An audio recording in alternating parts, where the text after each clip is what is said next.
and to come great. You don't have to answer that question. I'll answer the question. You want answers? I think I'm entitled. You want answers? I want the truth. You can't handle the truth. This is the chap. He was a comedian originally before he became prime minister. He actually was a comedian impersonating the Ukrainian prime minister.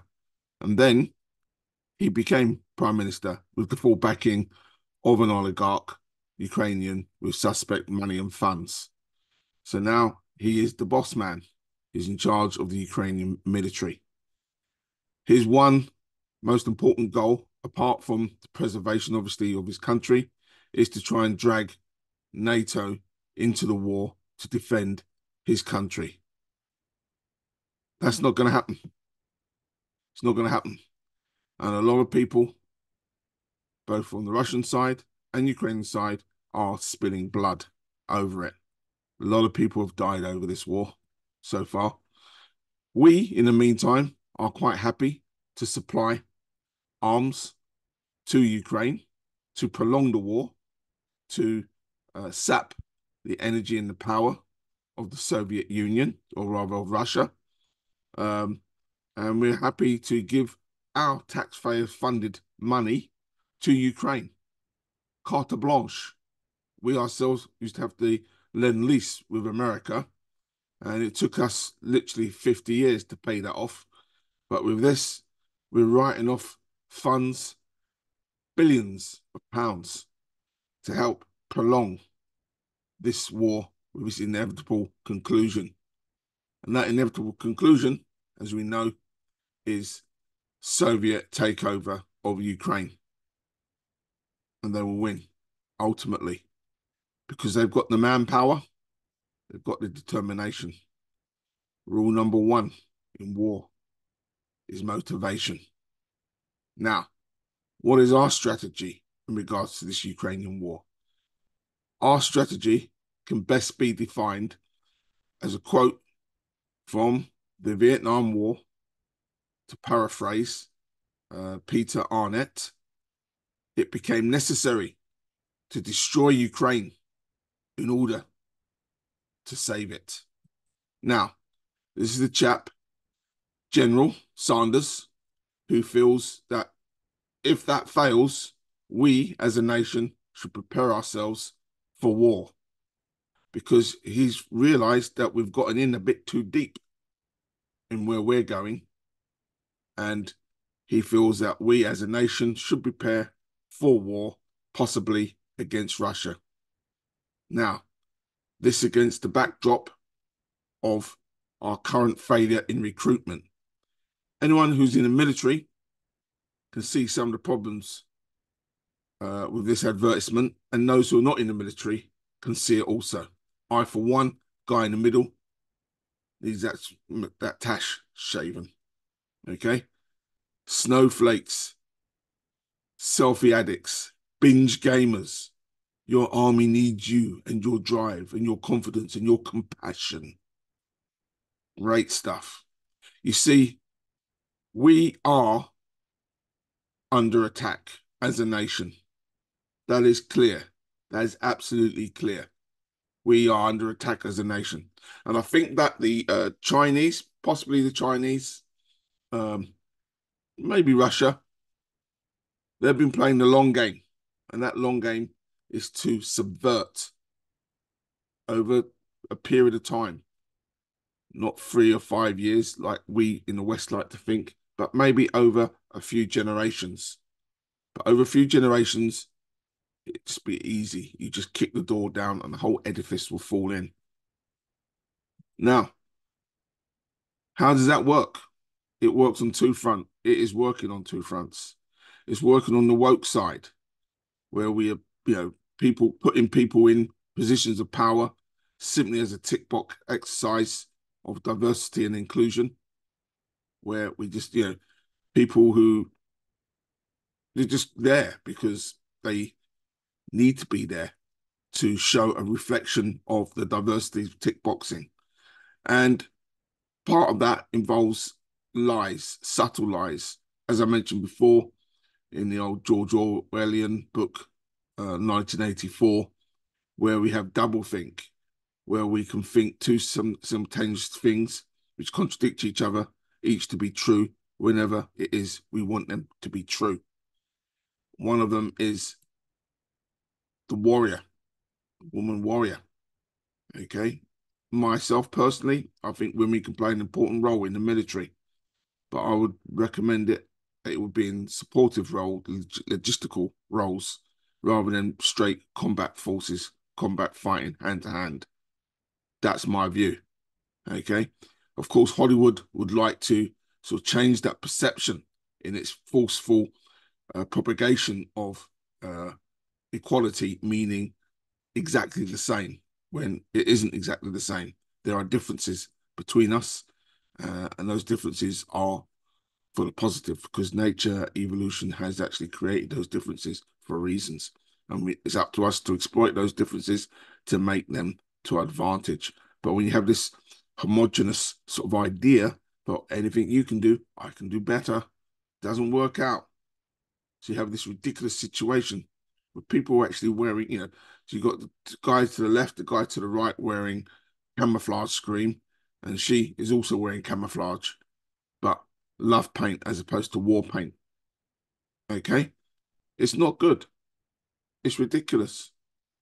It is ridiculous, in my opinion. Oh, close your eyes. So, we're having this image now that these are hardened people. They can do whatever men can do. They are as hard as nails. Look, they have rifles in their arms. You've got Palestinian soldier behind, coming up the front, so to speak. But are we really facing reality? Is this the real reality in life? Because I think generally we're being given mixed messages all the time. And this is part of the danger and the erosion, okay, within our society. Because this is also the image of domestic violence and domestic abuse. Now, there are some stats which suggest that that image actually, men also suffer this in equal, well, not equal numbers, but slightly. I mean, women are about 75% likely to experience this. Men are about 50% to experience this, but we only ever see this particular image. And what is this image? What does this image actually sort of showing you? It's showing a helpless woman being beaten by a bloke. Yeah. Here we see it again. She's looking strong and defiant. This guy at the back beating this lady. Domestic violence, cannot condone it in any shape or form, nor domestic abuse. But that's a long cry away from these frontline women, and God knows what they're going to experience if the Taliban got hold of them. God knows what they'd experience if the enemy got hold of them, if the Russians got hold of them as prisoners. Okay, so we are, what is the message, what we're trying to give out to our daughters, to our women, to our sisters, to our mothers? Yeah, we don't want to be giving out a pack of lies. So, on 1 minute, we have women and they're so strong, independent. And then the next minute, it's no catcalling, can't say anything on the street. To be honest, it's a long time since I've ever been in the street and I've heard any person, any guy giving cat whistles or anything like this. But, are women really that meek and mild that they can't come out with a comeback against something like this? And they're turning this sort of word or concept of misogyny into an actual crime. Yeah. Not, misogyny is not a good thing. Misandry is not a good thing. We hear misandry quite a lot. It's a very often thing. But misogyny is just as bad too. But we're hearing a lot. But what's happening is with this woke situation is we're politicizing it. We're criminalizing interactions and behavior, general behavior. So we have this situation whereby women are not in control of their thoughts and their feelings.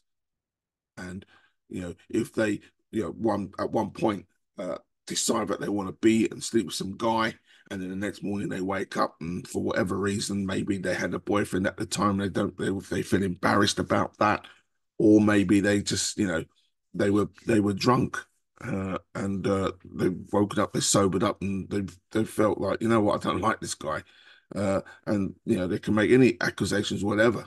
Yeah, they're not in control of their minds at all. Okay, so you have this situation like with this Andrew Tate, where these people have been working and doing this sort of like OnlyFans type situation, and saying that they were not in control of their mind because the man was there and the man manipulated them.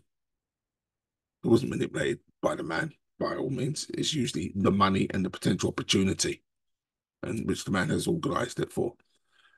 So we have this double standard and this woke standard, which creates confusion and uncertainty. This chap here, I couldn't stand him when he was on that Big Brother's, I can't remember the post Big Brother thing.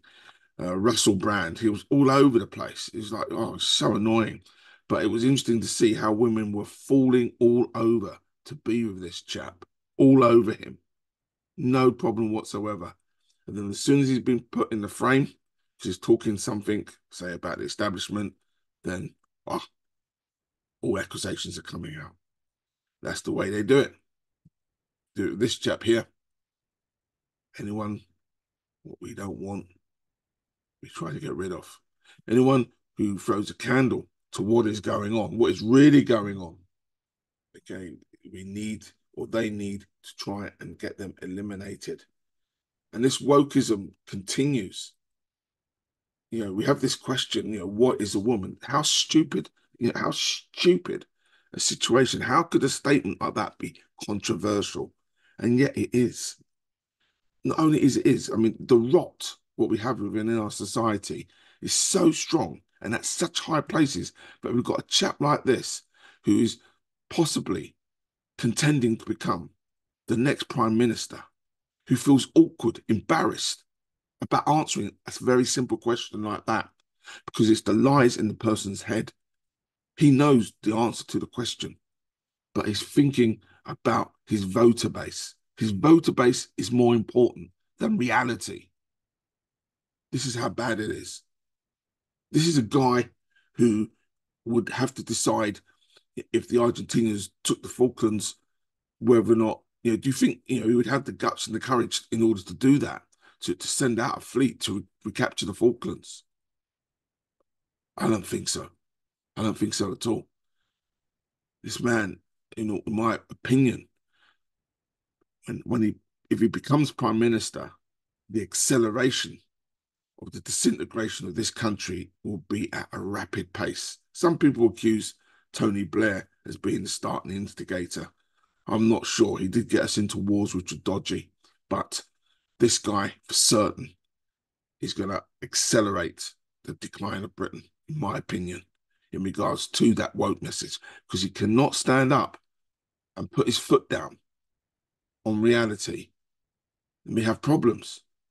So maybe who can answer that question? Maybe these guys, maybe they can answer it. Maybe they can tell these young children, our children, what a woman is. Yeah, this creates corrosive effect, if you like, say, on masculinity, on gender roles even. It seeps within society, because the majority of people are saying, what the hell is going on? It's like being gaslit, in all honesty, totally being gaslit.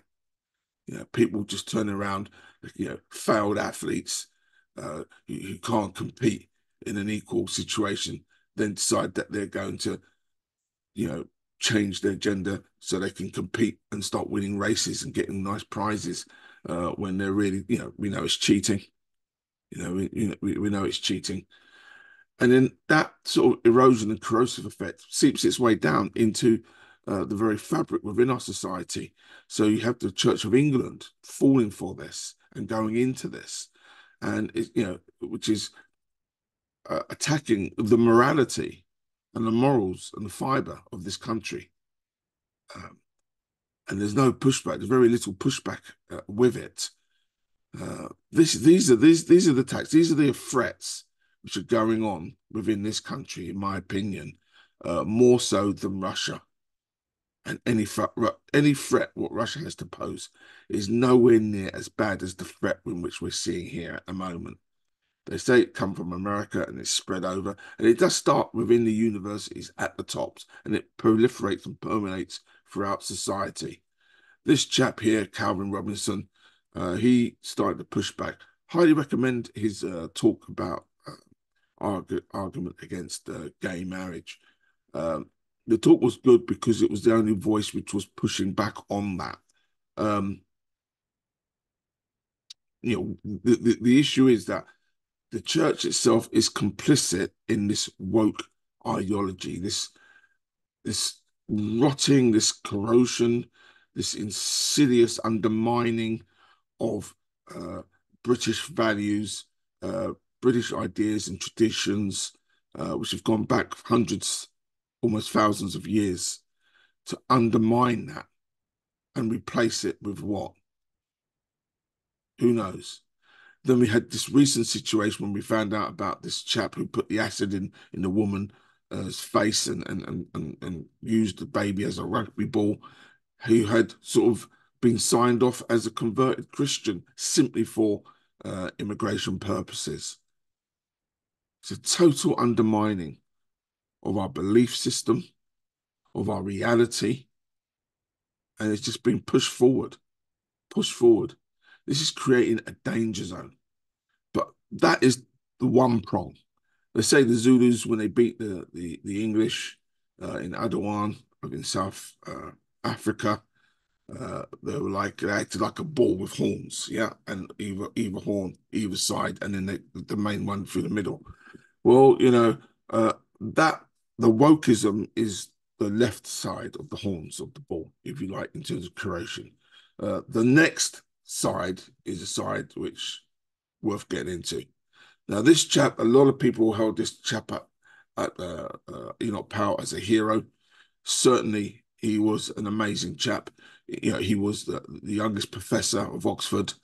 He rose from private to brigadier. He had great insight into the European Union, or the European Community, as it was called back then, and what America was trying to do with Britain. He was very suspicious about America trying to undermine the British Empire, and he was correct in that call. I feel that he was wrong slightly on this call about the immigration, because his target and focus was the black community, and that is wrong, because the black community from West Indies had a common language, common religion, common cultural values, and also a belief in the monarchy. Certainly my mother, who was of that demographic, if you like, held all those full things very dear to her. And even in his speech, when he talks about, reads the letter from the lady, he talks about the Negroes talking in a foreign language. Well, that's not true, is it really? Because West Indians only have one language, and that is English. Okay, but talking about immigration generally,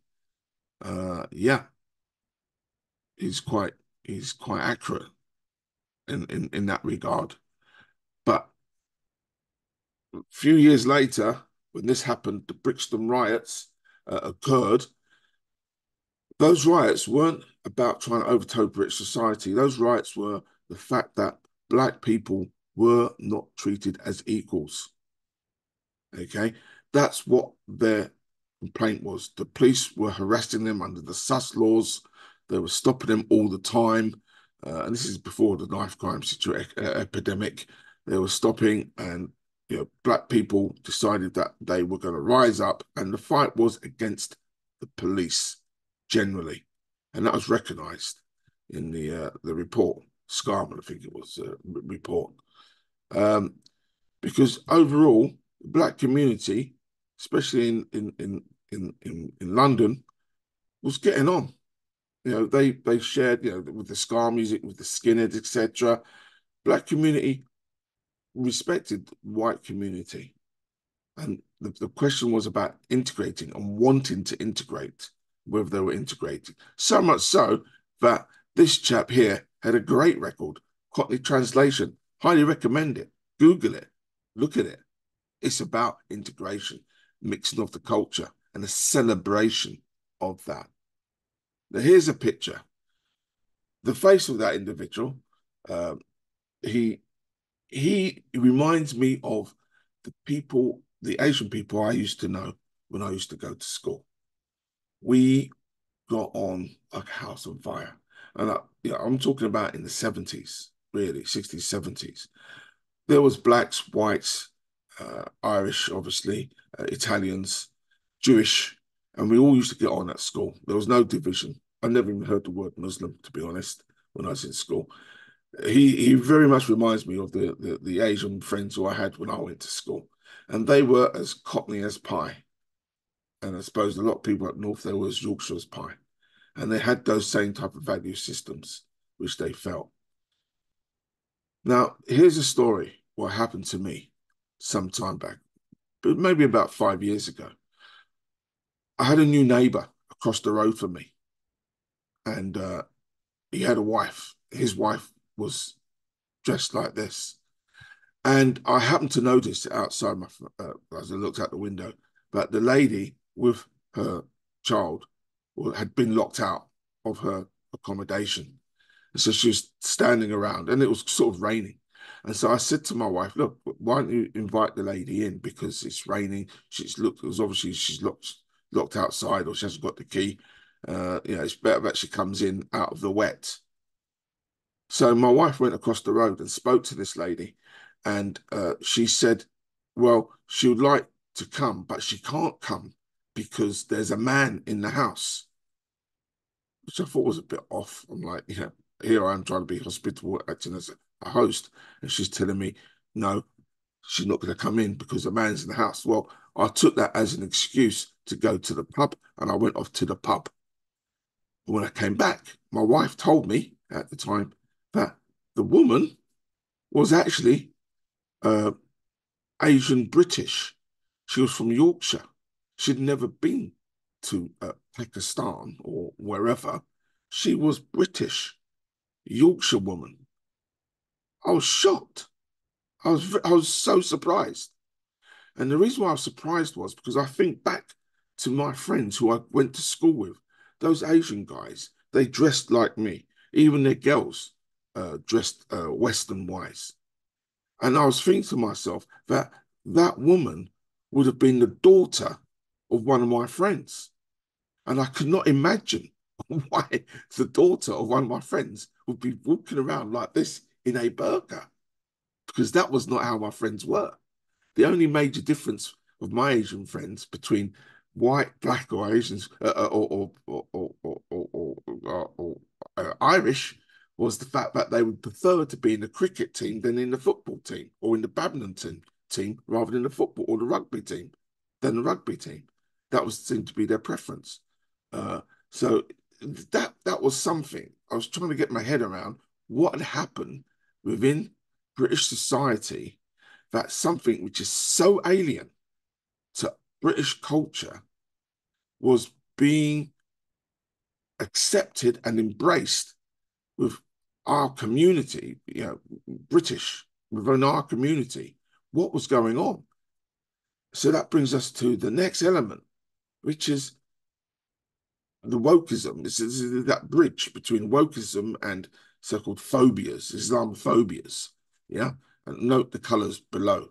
Yeah. So then let's come here. Oh no. Let's play this clip. Would you have a ban, like Donald Trump suggested in America? Would you have a ban on Muslims entering the country, new Muslims trying to have a home in this country? I believe we need to protect the British public right now. So what's the answer to the question? British Muslims. Yeah, we need. Yeah, the British public. I didn't say British non-Muslim public. I said the British public. We've had. Would you ban? We've had Tommy, 3 you're a great talker. Children are being killed. Yes, we all know what's been happening. Yes, I would. I would stop. You would ban all Muslims. I would temporarily halt Muslim immigration to this country until we get a grip of the problem. I differentiate Muslims from Islam. Right. Okay? But what you don't do. Differentiate Muslims. Muslims are people. Islam is an idea. Yeah. Islam's an idea. A bad idea. Islam is a Very key point in this, which is bringing over very important points, the difference between Muslim and Islam. What is interesting is how the presenters, and they do it all the time with Tommy Robinson, try to shut him down on this conversation. Capital C. Was he a bigot or an Islamic? See, now Winston Churchill. sounding like a So I'm complete... pushing it forward a bit further. Previous, some of the best leaders in this No, country. you're sounding like a bigoted lunatic. No, I'm not. So Somebody that basically, you are an Islamophobe who hates Islam. No, I You don't. basically think all Muslims are to blame. No. We've seen you on video No. saying it. I And what haven't. you're doing now is deliberately inflammatory. It is deliberately poisonous. How is this And you inflammatory? are having I'm the just giving you complete facts. opposite effect to the one that you I'm say you quoting have. William Gladstone. You are stirring I'm up quoting hatred. You are hatred. abusing people's religion. You're abusing their faith. With a- And you're with- being a complete disgrace. What do you know about the Prophet Muhammad? So this is, yeah, here we have Piers Morgan doing what he always does, shutting people down, bringing them on the show, so-called inviting them to talk, and then try to shut them down. But really, he is a symbol, if you like, an allegory of all media trying to shut what Tommy Robinson has been saying.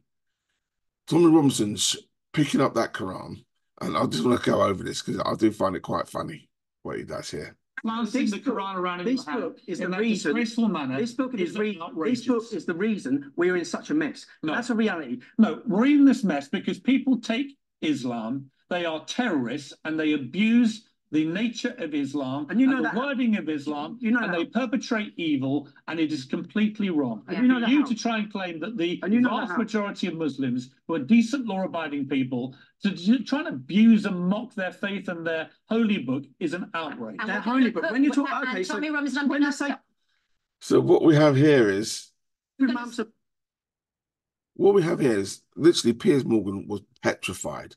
He was petrified that he brought the book out. He was petrified that there might be any ramifications of him bringing the book out. And this is the question. Do we give way? How far do we give? So we have a thing called Prevent, an organization, which is to stop radicalization and extremism. And with Prevent, they have certain objectives. And one of those objectives, which I'll read out now, is this. This is one of the things what they've observed. Okay, it is worth restating that Islamist terrorism is currently the largest terrorist threat facing the United Kingdom in the years since the 2017 Westminster Bridge attack. The vast majority of realized and forward plots have been Islamist in nature. At present, 80% of the counter-terrorism police networks live investigations are Islamist, whilst 10% are extreme right-wing. Oops, as it happens. Oh, I say it again. You've been had. You've been took. You've been hoodwinked. Bamboozled. Been astray. Run amok. This is what he does. Yeah, we certainly have. This is not the Dunkirk. This is not the 80th anniversary of the commemoration of Dunkirk. This is current at the moment of an invasion from France, something which Napoleon never managed to do, nor the Germans never managed to do. But here we have boats, almost in commando style, of people coming across the channel in order to what? What? Men of fighting age. But hey, we're helping them along. We're helping them along. No problem there. Armies of people coming over of fighting age. This is the prophecy, if you like, of Enoch Powell. Because the people who come, as we know, aren't interested in integrating at all. When they come, what do? Proliferation, an absolute proliferation, okay, of barbershops all over the place. Where I live, we used to have about 3 barbershops, maybe about 4 salons. Now we've got 15. 15, the last count I had within my area. So for literally decades, 3 barbershops serviced the whole area, maybe 4, but now 15. The supply have outstripped the demand, so we believe. And here they are, lovely grooming. But we need to get right into the reality of this, because it's serious. Because I'm talking about the threat and the threat to our country. And this is the threat. This is the 7/7 bombing. This is what it was like. Could you imagine being on the underground? I was actually on the underground at that point. Didn't take that particular train. It was quite easy of taking that train. Yeah. And, people are suffering. These were the victims of 7/7 bombing. It's no joke. Just take a look at their faces. Take a look at their faces. This is the aftermath of the Manchester bombing after the concert. It's no joke. It's certainly no joke. People are suffering. Take a look at the victims. It's horrific. It's absolutely horrific. This is an attack. The 7/7 bombings was the worst terrorist attack on British soil ever. I think since for over 100 years. Worse even than the IRA. Pub bombings. The London Bridge attack. Blood on our streets. Not far from the House of Parliament. Blood on our streets. And each time when this happens, the first thing which they will mention is about far-right extremism. That's what I want to talk about. Far-right extremism. People are suffering. People have suffered. And it seems like we need to have we always have amnesia, and we've always got to look out for fear on the far right.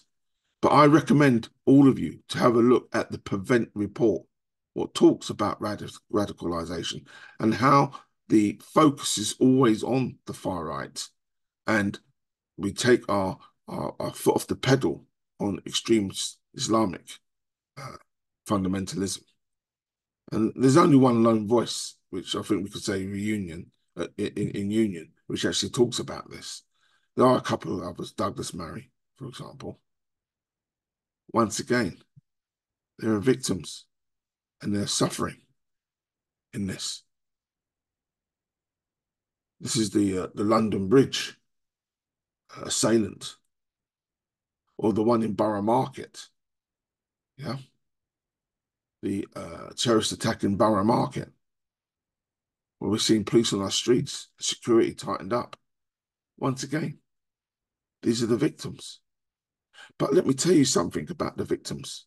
You see, everyone's talking about diversity and inclusion, but the victims here don't seem to be very diverse. You had that woman at the Queen's Coronation talking about there's a lack of diversity in the royal family. There seems to be a lack of diversity in the victims of these terrorist bombings.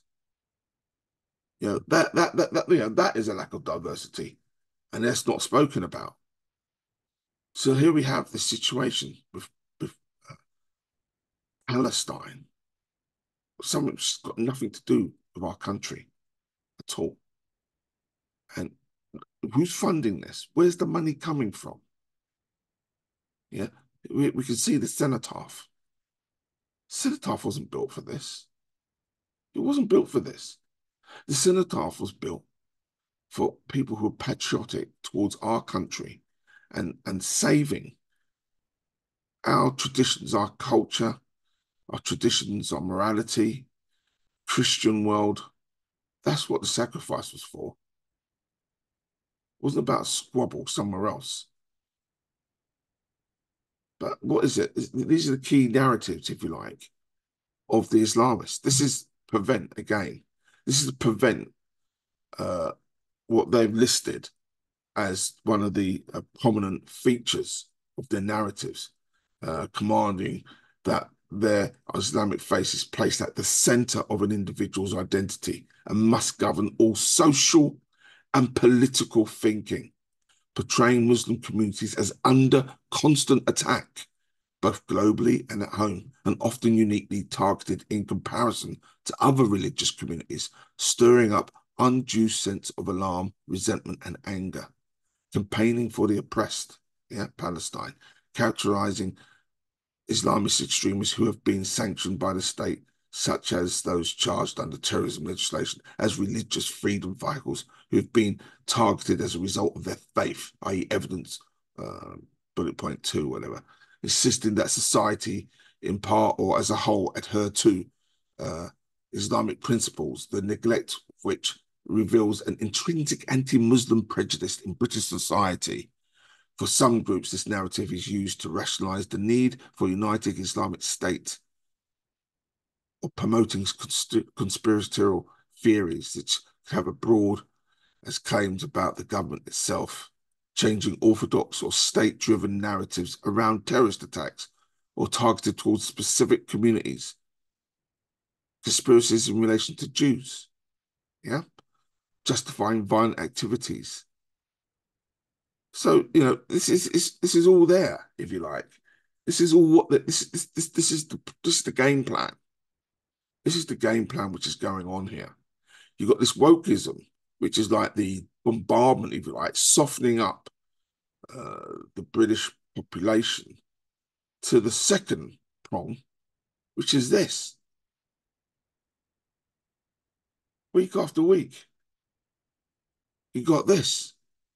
Now, there was a cancer scare of Prince Charles, and God forbid, King Charles, and God forbid if he was to pass away, and his lying in state collided with this. I wonder how that would go down. It ain't going to go down very well, would it? Really, this doesn't seem like the Britain which I used to know.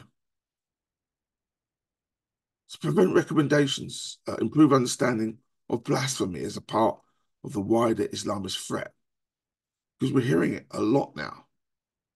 Homeland security groups should conduct research into understanding and countering Islamic violence, incitement, and intimidation linked to blasphemy.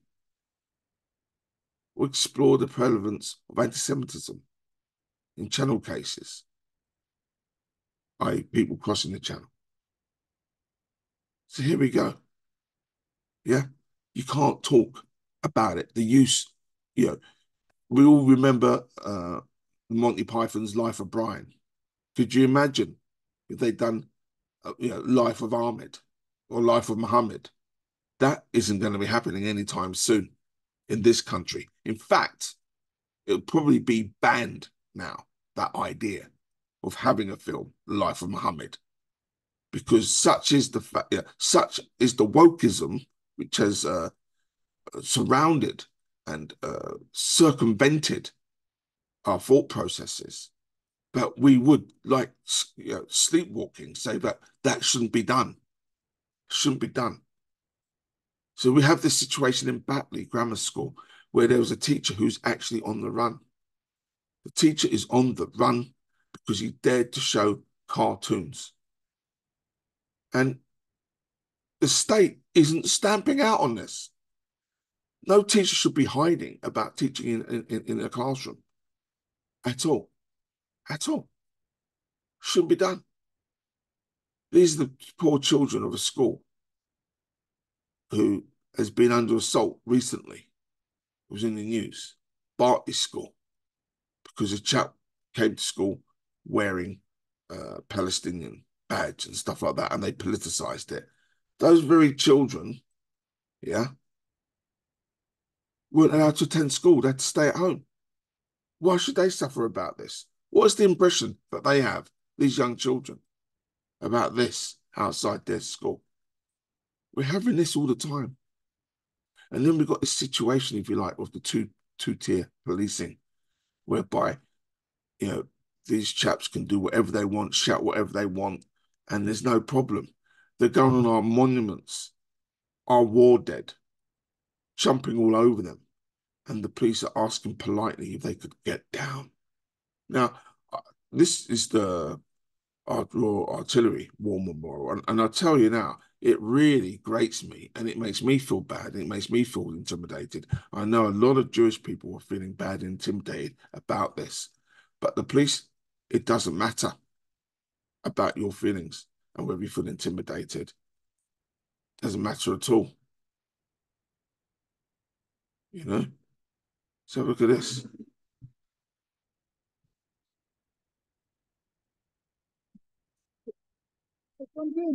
What is that? Come on!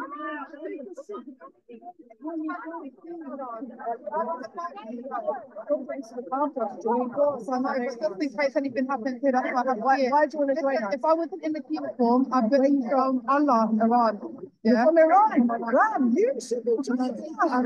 My darling, I'm at my work. Man, you know,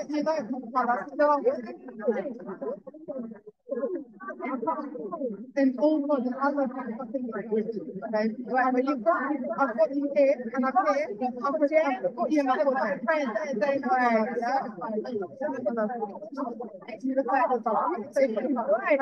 Right.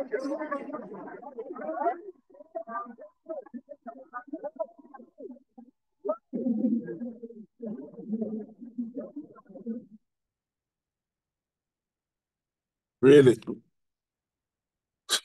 Is it any wonder that this chap gets pepper sprayed in his eyes because he's eating in a cafe about to report on the counter protest of this from the Jewish community, which has felt under attack because people have been supporting the acts of terrorists.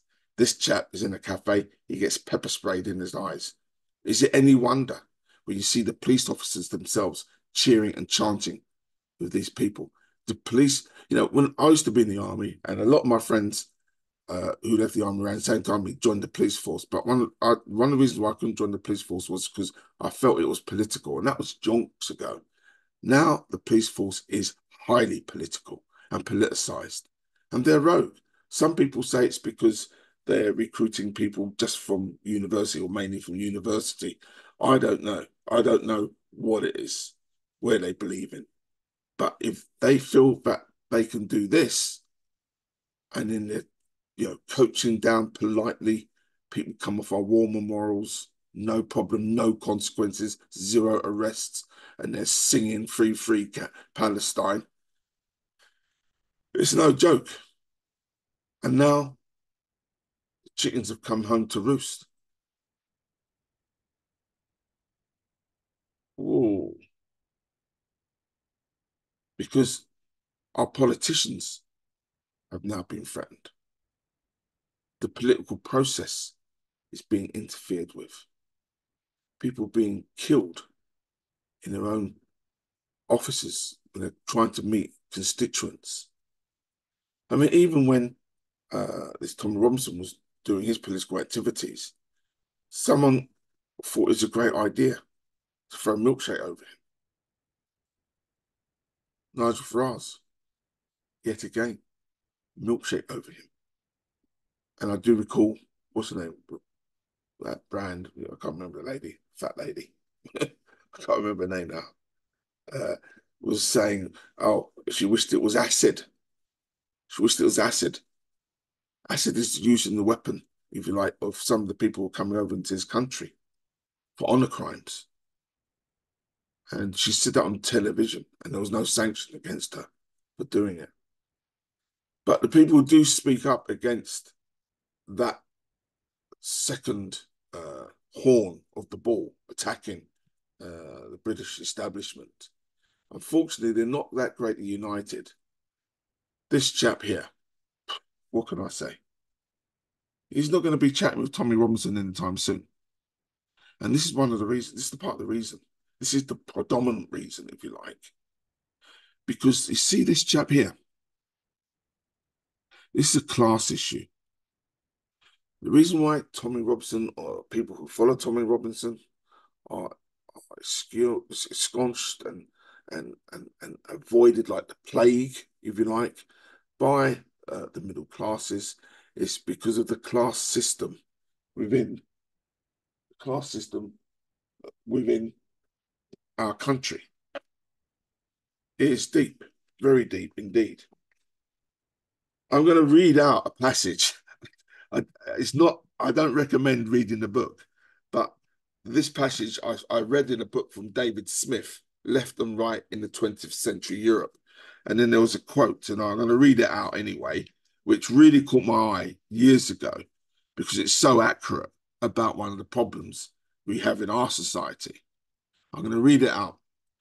The ditch that separates that class, which is by no means economically well off, from the manual labouring class is often deeper than people think.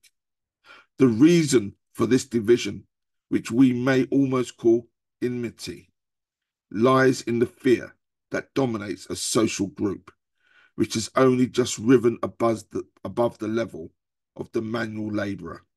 A fear lest it may fall back into its old conditions, or at least be classified with the labourers. Moreover, there is something repulsive in remembering the cultural indigence of that lower class and their rough manner with one another, so that people who are only on the first rung of the social ladder find it unbearable to be forced to have any contact with the cultural level and standard of living of which they have passed. In the case of such a person, the hard struggle through which he passes often destroys his normal sympathy. His own fight for existence kills his sensibility for the misery of those who have been left behind. Now, I'm not going to tell you where that quote comes from, and I leave it to your own imagination where it comes from. But for me, it was so profound. You know, this is where the word chav comes from. Yeah, it's invented as a source of derision of white working class who are and bear the brunt of what is going on, in all honesty. I do remember some time back I was in East Ham and I was working for an Indian company, actually. They're pretty good. But I came back from a lunch break and I said to the people, did you hear that man wailing in the street? He must be drunk. And no one said a thing. And then it dawned on me, the guy was given call to prayer. He's given call to prayer. And as I walked through East Ham, I thought to myself, all the white working class and the West Indians have moved out of this area. It's like ethnic cleansing without a shot being fired. And then I thought, well, no, because the only time they probably see a lot of white working class is when West Ham plays. And shortly later, West Ham moved stadium to Stratford. So the ethnic cleansing was complete. It's affecting our political situation. When they're desecrating not only our monuments, but also our houses of parliament, that is illegal. You cannot advertise and project advertisements onto buildings. You need permission, planning consent to have that. So that was done illegally. It wasn't stopped. Ironically, driving around a van illuminated, you can do. And when the Jewish contingent was driving around in a van, they were asked to go away by the police. So within the political structure, with this calls for the Palestine ceasefire, and as our Ali has now been sort of excommunicated by the Labour Party, well, you can see that this has been done because of the demographics. The leaning on the demographics excludes the white working class, if you like, because they rely on it and they take it as given that the white working class will vote for Labour. What they want is that foothold from the Asian or Muslim communities to vote in bloc for the Labour. And that's why they'll pander and they'll change their policies. And these are policies to do with overseas. Okay, and it goes even deeper because now you've got like the Rahman, for example, who has been shown to be a fraudster and manipulating votes, has stepped outside the main political parties and will go up for election himself to become an independent. Rumor control has it, but there are quite a few of Muslim politicians who are happy to stand as independents without the mainstream political parties because they are confident that the demographics will support them. When they get into power, what then? What laws are going to be changed? For example, there's already talk about raising the age of consent from 16 to 18. For what reason? The reason is because people are sending over men to places like Bangladesh and Pakistan to get child brides. And so they want to raise the age in the UK to prevent this. So, that is an effect. Sadiq Khan, for me personally, I'd never seen him as a Londoner. He doesn't seem to champion London ideas. I don't see him in the back of a cab talking to the cabbie. I don't see him in a pub having a beer. Anyone in particular. He is not a Londoner. He's not a Cockney. He's not the guy I went to school with. Yeah, he's not the guy I went to school with. I don't see him like that. He's very, I don't know, partisan, I think is the word. I believe that this chap here is going to be having his own tartan soon. His own tartan. But his mind is very much on what's going on in Gaza. Yeah. So, this is it. Do we give way? How far do we give way? How far do we give way? The answer, in my opinion, to unite the country, and I don't agree with it completely, is this. You bring back British Commonwealth values. Obviously, I don't think that we should be at the back. We should be somewhere within here, but marching in step for the nation, a united nation. And that united nation is, to me, about integration. That's it. That's all I wanted to say about it.